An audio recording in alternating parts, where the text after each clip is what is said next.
اللي هو ده جاهز للتفكيك.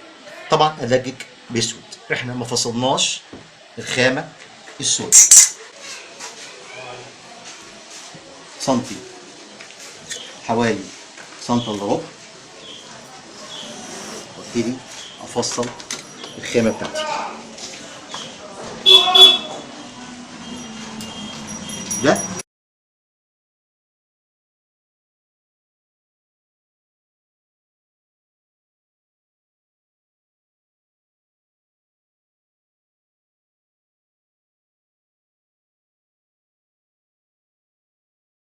محتاج، ده حوالي متر، محتاج 2 أو 3 أو 4 حسب شغلي. دلوقتي الجزء بتاعي اهوت وجاهز للتفكيك. الحرف بتاعنا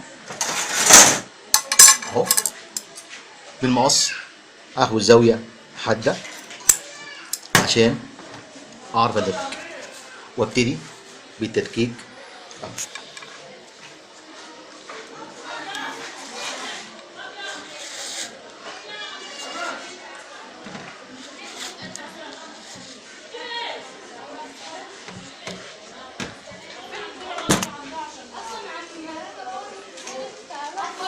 وانزل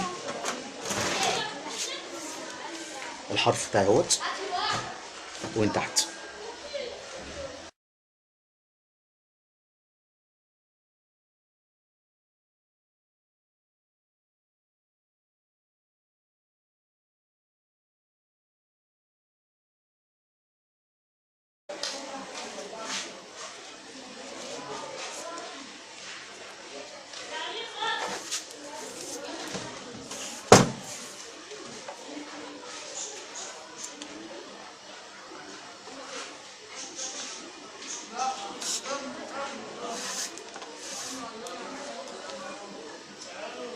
ادي الجزء بعد التدقيق، ولكن هنسيب اول خرم واخر خرم.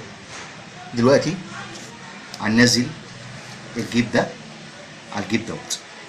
ما ننساش قلنا لزقنا هنا جزء هنا عشان الخامه ما تبقاش خفيفه. محتاجين الكله الحمراء،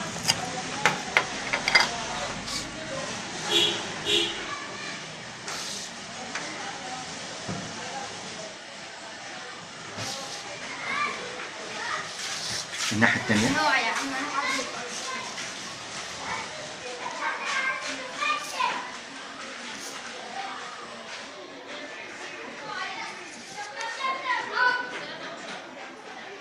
ده اللي هو الحرف دوت هنزوه هنا،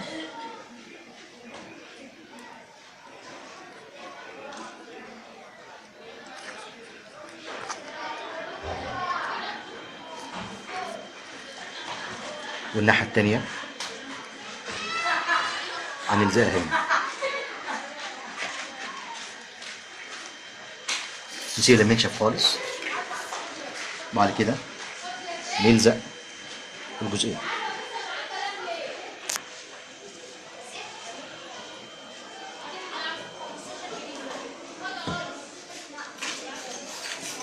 الشاكوش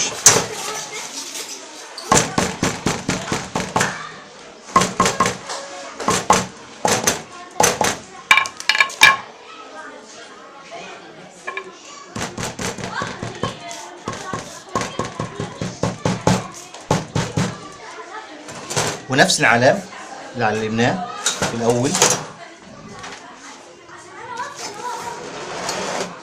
النص سنتي،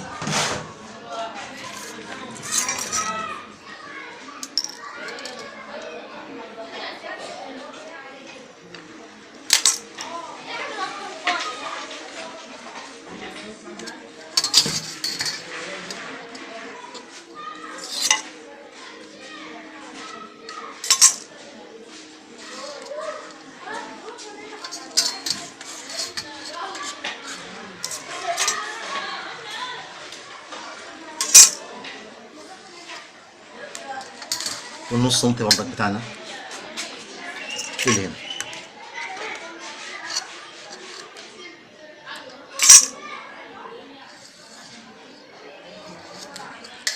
وهنبتدي نخرم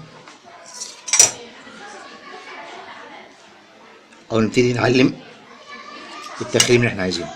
خرم هنا، مننساش خرم هنا، خرم هنا، خرم هنا، خرم هنا، وخرم هنا، ونبتدي نعلم السنتي بتاعنا.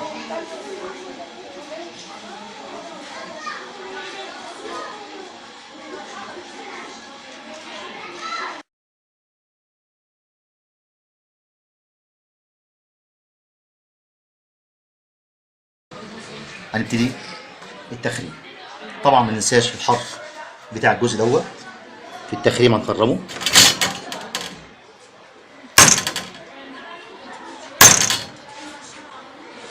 المسافة سنتي من الخرم.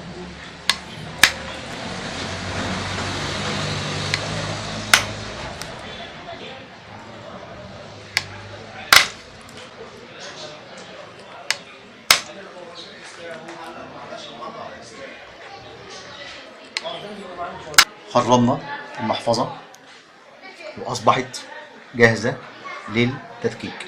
ادي الإخرام جاهز للتدكيك، والخرم معدي الناحية التانية عشان ما يتعبنيش. تمام. وادي الشريط اللي احنا فصلناه بالمقص، ونبتدي التدكيك.